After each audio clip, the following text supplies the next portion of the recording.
जय जगन्नाथ सांग मैंने आज मुझे बनई चिंगुड़ी माछ बड़ी गोटे छेचा जोटा कि पखाड़ भात गरम भात सबुथ खाया भल लगी था। थे आप एमती बनई देखिए खाइबे बहुत भल लगे। किसी चिंगुड़ी माछ नहीं से अल्प स्वाद हिसाब से लुण हलदी गुंड टिके दे मेरिनेट करके किसी समय छाड़ीदे। तापर गोटे प्यान नहीं से किसी अल्प सोरिष तेल देदेवे।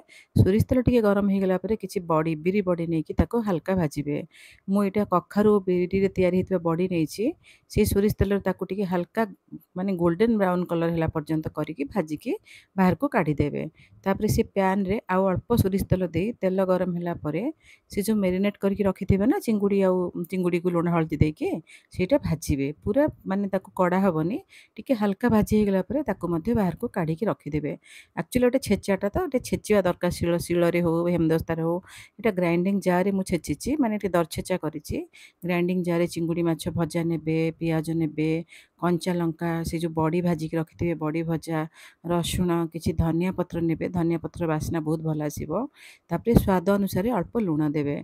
लुण दे सारिकी ताको घोड़नी देकरी ग्राइंडर रे माने अल्प बुले देबे गोटे थर बुले देबे से दरछेचिला टाइप रो हे जिवो।